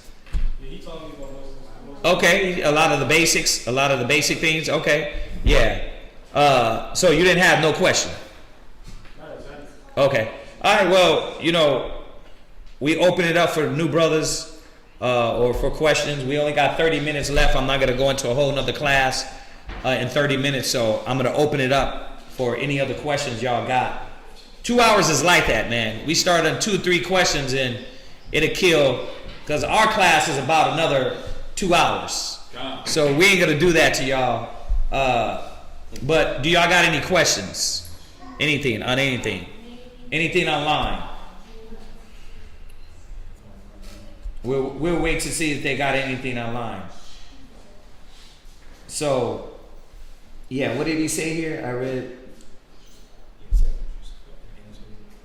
Right. What about it? Say it gives you an exact play-by-play of what happens to the moment you leave this life. Right, exactly. Yeah, and that's one of the annotated Bible with Apocrypha. When we go over the stages of death and we go over hell, we use those verses that were pulled out in 2nd Esdras also. So yeah, you're right about that. What is Adamah? Bunya Shala? That's Adam, the brother Adam. The brother Adam. He's been watching. He's been watching us, right? Wuhan facility. Oh, Wuhan. Okay. He's out in It's funny that I know him by Wuhan facility. I think he's in Massachusetts. Oh, Massachusetts. Okay, right. Okay. Yeah. Yeah. So, anybody had anything? Now, y'all know, of course, Sabbath morning class. We go over a lot of the readings. They've been good. I'm gonna say it again. I'm gonna keep saying it. Y'all new brothers that are coming to be priests, you need the law. So a lot of the reading, we go over the law and breaking all those things down. And it goes, learning about the Sabbath, learning about the high holy days, what to eat, what to wear, how to dress, mixed with the spirituality. We go over all of that. So I'm going to say it again. If y'all coming to be priests, y'all need that. Yeah, tomorrow's going to be a good read on there. So, man, I don't want to end class 30 minutes early. Nobody got anything? God. What you got? I'm You're saying kind. We'll wait a few. You got anything? When you was talking about the physical death, I know it just made me think about Lazarus. Right. And I guess what I want to say that Christ, I guess that was literally he raised him up right then after the 4 days. Right. He raised him up. Yeah. And obviously Yahushua was doing a lot of that during that time. Him and the apostles bringing cats to literally back to life. So even in that context, Paul wasn't talking about that wasn't real. He was just saying, he was speaking on death itself. Because he wasn't denying the resurrection of those bodies and the people that were brought back to life. He was just saying, look, when you die, this is the process. You die and there ain't no coming back, you know what I mean, from that death, right? You go to the Most High and he's gonna, we are judged to a certain extent up there, right? Right. If you're wicked when you go up there, and you know what? Just because he brought it out, let's go there since we got a few minutes left. Go to the annotated Bible and Apocrypha. And I know y'all don't got them, but what is different from this is just the verses they took out of the Apocrypha. Okay, it's the annotated Bible with the Apocrypha in it. Okay, and if you look up the word annotated real quick, look that up for them. And since he spoke on that, we'll touch on a few of those verses out of there. The annotated Bible with the Apocrypha. You can get them online. You can get them online. Unfortunately, they only had the revised version, meaning that they use the modern English, right? Y'all get y'all one of these. You need those extra verses that they took out. What we got to realize is that Esau taking out the Apocrypha out of the Bible is trying to hold us back from a lot of history, a lot of content that we needed to know that the Bible is a history book. So, but when you go in here, this is 2nd Esdras, the 7th chapter, and we're going to start at verse 78. He's going to read it. Yeah. Oh, the definition of annotated, real quick. It says, annotate. Add notes to a text or diagram, give an explanation or a comment. Right, that's what annotated means. So they add certain notes in it. But what they did in here is add the actual verses that were taken out of the Apocrypha. Okay, y'all got that? Okay. All right, so he's going to read that. Go ahead. This is 2nd Esdras chapter 7 and verse 78. Now concerning death, the teaching is, when the decisive decree has gone out from the Most High, that a person shall die, as the spirit leaves the body to return again to him who gave it. So that goes right with what we read in Psalms, right what we read in Ecclesiastes. It goes right with it, right? Your soul goes back to the Most High. Now, it goes right back with the parable of the rich man, right? Okay, why is this important? Because you got brothers, once again, coming out and saying that parable was just a parable, which is retarded, because that would mean that we could say all the parables that Yahweh Shai gave about the kingdom of heaven, about the marriage, about the wise men, the virgins, the ones with the talents, that they were all just something they were talking about over not mushrooms, marshmallows, s'mores, roasting, yeah. Yahweh Shai was just talking mess over nice hot fire. Mm-hmm. Nah, Yahweh Shai was teaching us. It's funny, but I don't know how brothers do it. Like, you gotta pick and choose what parables is to be understood as real and not. All his parables were an elaboration on things to either prepare us for or things that were real. When he tells you, and we're going to go over it, the 5 wise men and the 5 foolish virgins, right? And the men's with the talents. We don't take that and be like, oh yeah, that wasn't real. That's real. That's you. That's me. We're talking about just gold. Yeah, the 5 virgins, wise and foolish, that's us. There's got to be a portion of us that are wise and a portion of us that are foolish. It wasn't just, I'm talking mess to you. It was in relation to what is going to be or happen. When he likened the kingdom of heaven to a marriage and a virgin, that's all in the Bible. We're the virgin.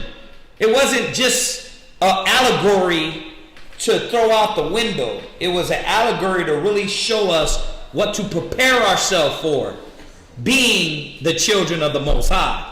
So I wanted to say that right now, because as you go online and you got these cats that don't read, hasn't sat down and studied and learned, they're saying things that don't make sense. It don't make any sense. We got to discredit every parable that Yahweh Shai said if we're going to say that. So the parable is right with what all the other scriptures are saying. When you die, your soul goes back to the Most High, and it's going to elaborate. Go ahead. It says, first of all, it adorns the glory of the Most High. Go ahead. If it is one of those who have shown scorn and have not kept the way of the Most High, right, who have despised his laws and hated those who fear God. Right. So this is talking about the ones who did what? Who scorn, right? Who show scorn, right? All those people that you give them a little knowledge of the truth, and yeah, man, I'm good with that. You know, I'm good, dog. Black power, brother. Yeah, I hear you, dog. You know what I mean? But I gotta get this money. You know what I mean? I hear you, dog. But like, man, bro, y'all done yet? Y'all talk a lot. Like, okay, you wanna despise the jewels that the Most High is giving. There's a lot of people. Your family members are gonna do it. They're not taking this serious. Your women, kids, they're not going to take it serious. They're going to despise and think it's a joke. Right? Go ahead. And have not kept the ways of the Most High. Yeah, I hear what you're saying. No more pork, right? But I got to eat my pork. You know what I mean? I hear what you're saying, dog. Put the blunt down. Right after this, dog. Right? Right after this one. This last one, right? Nah. They think it's a game. They think it's a game. Right? Go ahead. Who have despised his laws. Read. And hated those who fear the Most High. And all of a sudden you hate us because we serve the Most High and trying to be perfect in the eyes of the Most High. Nah. Yeah, we gotta stay consistent in doing what we're doing.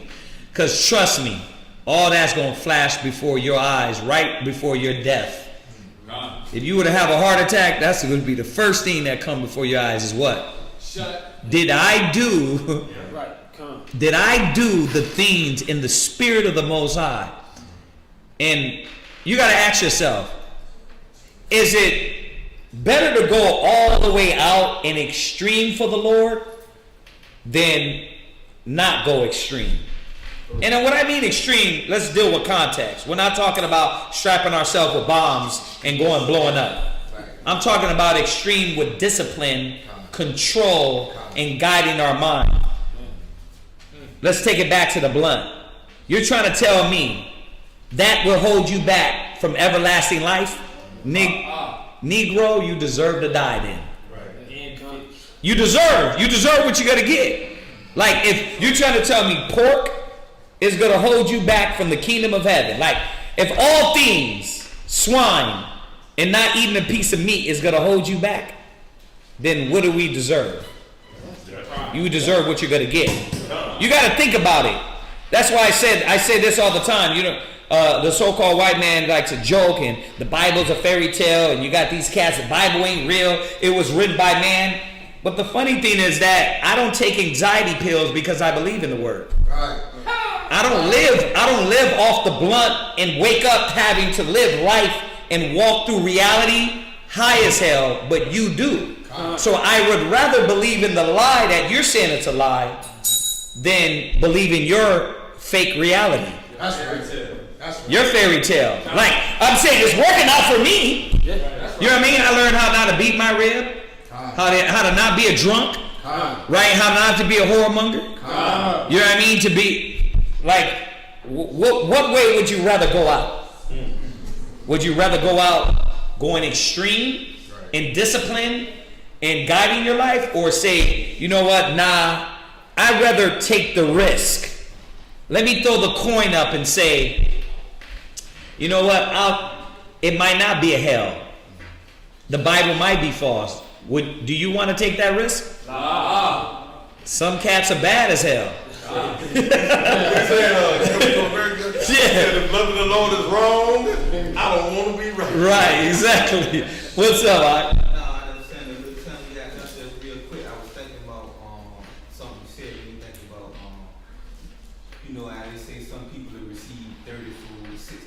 Right. Right. Another one in Corinthians, they talk about people barely, getting in, escaping. Like they're escaping battle, just escaping the fire or something like that. Right. You're quoting it, and I'm trying to get the correct quote, but I get what you're saying. And you're right. The scriptures say the righteous shall scarcely make it. Where the sinner and the wicked, where they're going to appear. So if we are trying to fight for righteousness and we're going to scarcely make it, then, the wicked, there is no chance for them. Why? Because they're rejecting. But go ahead, let's finish this. Come on.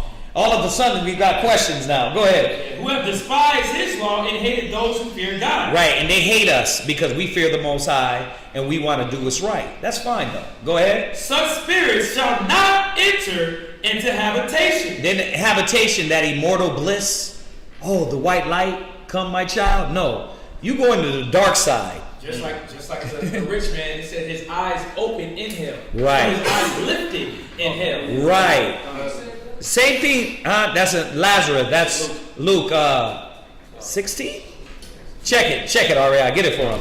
The parable of Lazarus. Go ahead.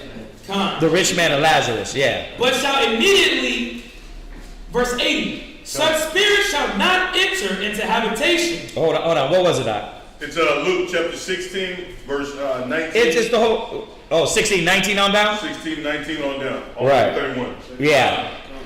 Go ahead. But shall immediately wander about in torments. You said they're going to do what? Immediately wander about in torments. I don't care what anybody say. That's what I'm scared of. And it goes right with 2nd Ezra 9 and 7 down. Yeah, I don't care what the hell you're talking about. If the Most High said, listen, don't eat beef to make it into the kingdom of heaven, I would eat beef. Yes, sir. Like, I'm thinking about that. the older you get, you start realizing, man, you can have a heart attack any day.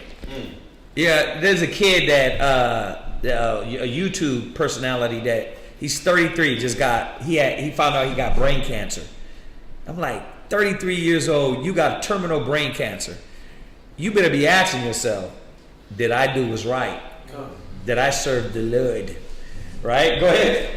It says, immediately wander about in torments. Yeah. Always grieving and sad. So that's what happens. I'll put it like this, and we were talking about it a little bit earlier. Imagine yourself being in a constant nightmare. Just think about that. Has anybody been in a nightmare that was like a nightmare and you woke up, looking around and sweating? Huh? All right, how about this one? Has anybody ever got held down by that one spirit? And you were screaming and you were like, bro, hey, get off me. And the spirit was just over you, the dark shadow. Right? Imagine screaming and not waking up. That's what people got prepared for them. You can feel it. That's what the wicked got prepared for them. So, like, really, what is the risk? Oh, I don't get to go around clubs no more, banging every chick in the club? So, wait a minute, I got to give that up? Okay. For eternal life, I'll do that. You know what I mean? Okay, because why? After a while, what you realize is this. Dang, that's old anyway. Like, yeah, to some, because you got some grown men still trying to do it at 50 and 60 years old. Who have their hand raised back there? They want to be players for life, yeah. You know, like, I don't know what it's called, but you ever had that feeling like when you wake up and you just can't move? Sleeping like you Yeah. can't move, but you can't. The paralysis. Yeah. Something's holding you down. What do you mean when that happens? This is spirit, you know, same thing we talk about, spirit on the move. So it would like a spirit on you? Well, the question is this. Is there a spirit around you happening, or you just can't move? It happened like twice. No, what I'm saying is, do you see a entity in your dreams holding you down, or is it that you're just being held down? I just wake up and I just like. No, you wake up and you can't move. Like my eyes open, but it's like I try to move my head or something. I just be stuck. Like I try to move my arm, and like I just be stuck, bro. Do you see anything? Nah, I mean I can see, but it's like I'm just stuck. And there's nothing around you. After a while, then go away. I just move like, what the hell going on? Yeah, because usually you see an entity around you. Yeah, you hear something or see something. All right, how about this? Do you feel a presence? You just feel like No, do you feel a presence? Y'all know what I'm talking about. Like you feel an actual entity around you, like yeah. It's that feeling like when you know the TV's on in the other room and you feel that static. Yeah. You feel that static. It's like a presence. Yeah, you feel that. Or you ever like it's dark in the kitchen and you look in and you like, is that something back there? You see an image. Yeah, you see an image, but it's just your mind. Ooh. Is it like that, or is it just you being held down? You know, I can't tell you about that because usually there's a presence, a demon around you. Like one time that happened to me, and I in my dreams, and I woke up and I looked in the back, and it was a demon in the back looking at me. I actually seen it, and I jumped back in my body. It wasn't a dream, but I jumped back in my body and woke up. You know what I mean? So, and then when you got that sleep paralysis, I had a dark entity right there holding his hand on your mouth. Yeah, that didn't happen. I couldn't tell you if you couldn't move.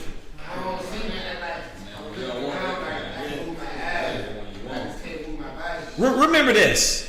We all know this. When that happens, lock in, pray to the Most High, ask the Most High to remove that spirit from you, and He will. You know, that's the only way I've gotten out of it. You know what I mean? Is praying to the Most High, asking Him to remove it from you. Right? So, go ahead and read out. Come. Always grieving and sad in 7 ways. Yeah, imagine that bad dream where you're crying in the dream and you can't wake up. Like it's just a sad dream and you start breaking down. Imagine never waking up from that dream. It's just sadness. You ever you feel that in the dream, and that happens in your mind. So this is how you know there's life. That the white man want to tell you. See, the brain's still sparkling and doing things. All these things, electrical signals. They don't understand that's the soul, right? And it's still doing its job. So read on. Verse 82, verse 81. The first way, because they have scorned the law of the Most High. Yeah. The second way, because they cannot now make a good repentance so that they may live. What happened in Lazarus' bosom?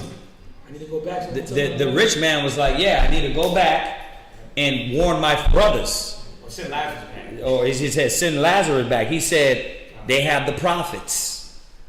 That's what he told them. He knew he wasn't going nowhere. He said they have Moses and the prophets. So it was like, because you want, brothers want angels to come to them and tell them. That ain't happening no more. He shut that off. Right? You got facing a wall and imagining the Creator.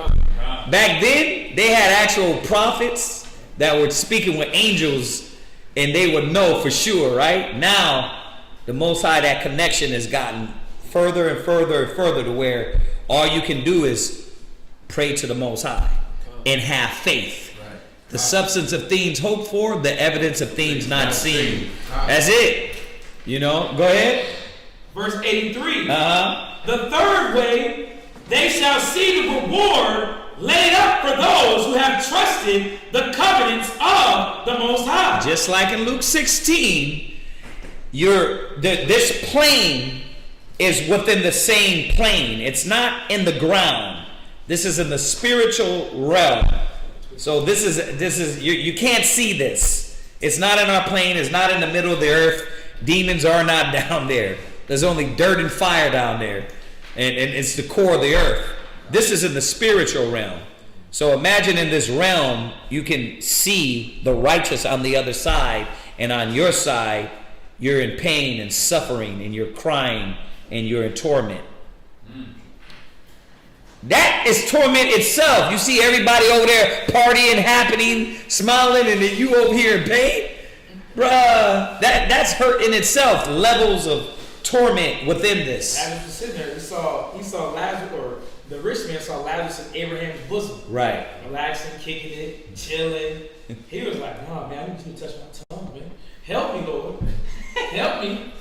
That was like when you was a kid, you were punishment in summertime, looking through the window. Yeah, and all the kids out there playing. The best day ever. You should not get whoops. Go ahead. Verse 84. The fourth way, they shall consider the torment laid up for themselves in the last days. The fifth way, they shall see. So what is this telling you? That the initial entrance to the Creator is still a punishment. Imagine it like you going to jail, but before you see the judge, you're still in where?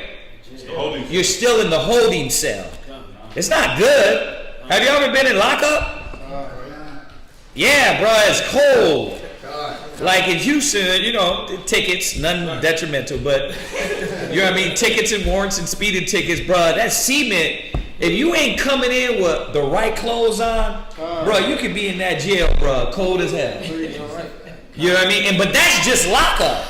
Then they give you the little the weak shoes, the weak clothes, but they got that air condition blowing, right? So you still getting torment before you even get to the judge, and the judge sentences you for the time. And this is what is happening here. It's not the final judgment, it's telling us, but it's still the condition of pain and suffering and torment, right? And sadness. Go ahead. The fifth way, they shall see how the habitations of the others are guarded by angels in profound quiet. Yeah, so beauty. So you can see the other side and all the angels over there and the beauty of those angels, right? But you around vicious, terrible looking creatures, right? Go ahead. Verse 86. The sixth way, they shall see how some of them will cross over into torment. Right? You see that? So they're seeing the other people, you seeing more people come over into these torments. Right? So you can imagine seeing all this. Like, why do you think the Most High put this in there? Why do you think Yahweh Shai put that in Luke 16? So we could be like, oh yeah, that's a good saying. Or to fear. To be scared as hell. To understand that there's punishment. Fear not him that can destroy. Whoever don't believe in hell, you cannot get past one scripture that Yahweh Shai said. Fear not him that can destroy the body and soul. So wait a minute.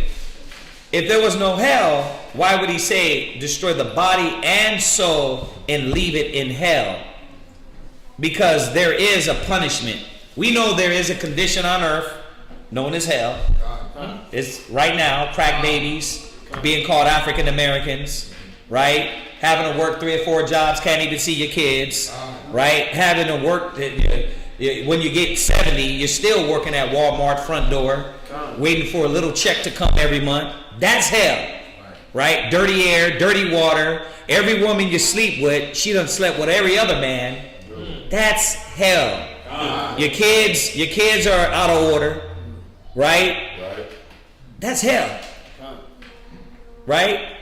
When you shall know the truth and the truth shall make you free, we're getting a little piece of freedom, but we still in captivity, right? We're getting a taste. When we get into knowledge, we're getting a taste of how it's going to be, right? Your ribs start to get a little bit in order. Your kids start to deal right? Your flesh becomes a little more healthy because you're eating better. You put away all the defiled things. That's just a little bit, but you're still in hell.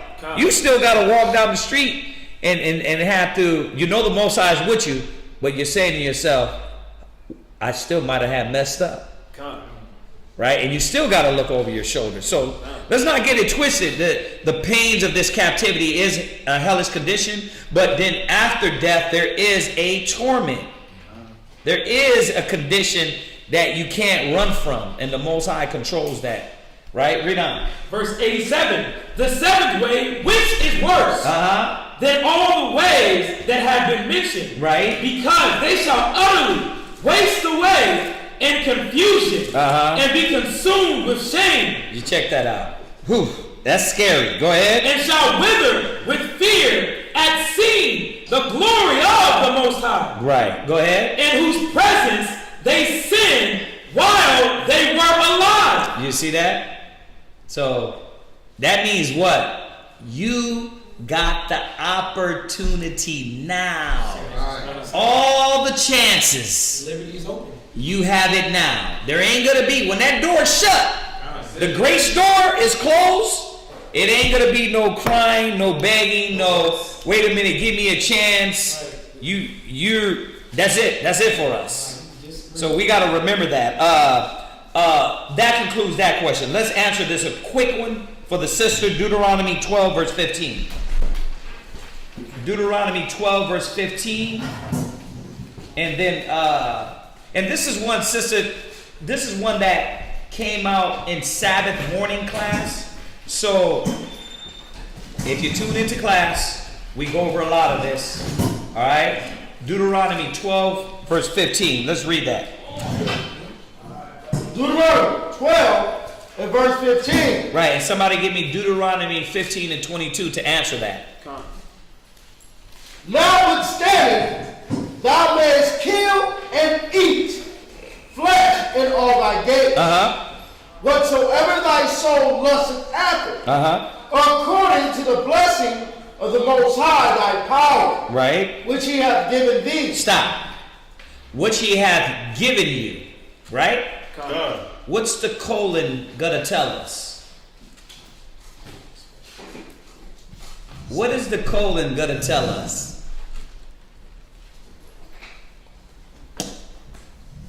What? It's an explanation of what was said, right? Okay, go ahead.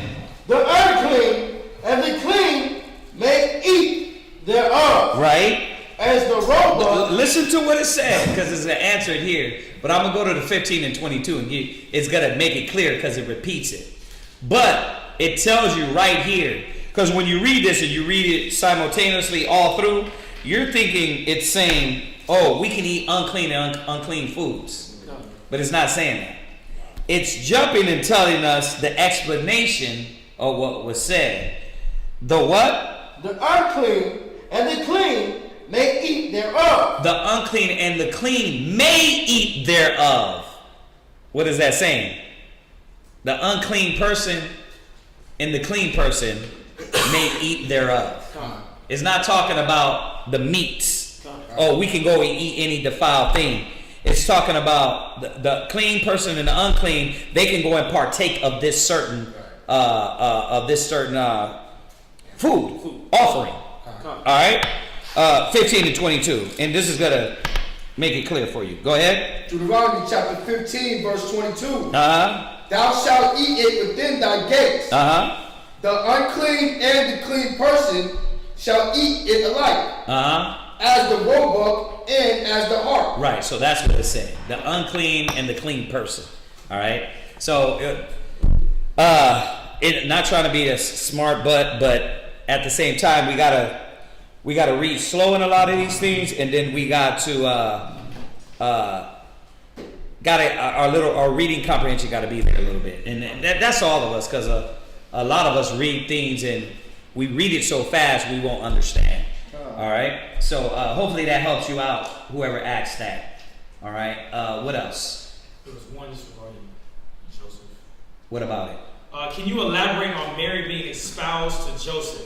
Right, now that's going to take us a little ways. So what I'm going to do, Sister Brianna, tomorrow Sabbath class, I think we're taking over the live.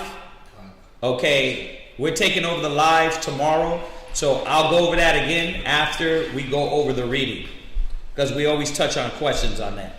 All right, so fear not, we won't forget. We'll go right back over it. All right, so yeah, that's it. Yeah, if anybody got any other questions or anything we missed, don't worry about it.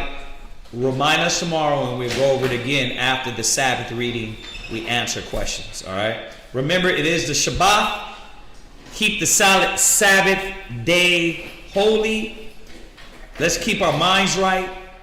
All the arguing, fighting, all the stupidity. Keep that out and away from you, all right? Remember, man, is a consciousness that's supposed to happen on this day of rest. Right? So we know a lot of y'all that y'all might have to work and do those things. But if you don't, you know where you should be. You should be in class. You should be just like we did in the ancient days. We would get together. We would keep the Sabbath. We would feast.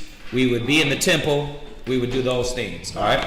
Other than that, let's salute them online. Everybody say shalom. Shalom. We'll see y'all tomorrow morning. All right? So it went pretty well today, right?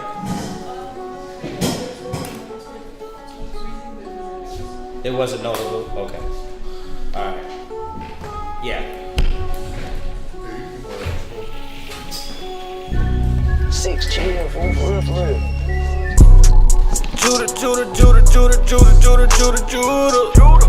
Deuteronomy 15. The scepter would never leave Judah. The scepter would never leave Judah. We actually literally Christ sprang out of Judah. King David was Judah.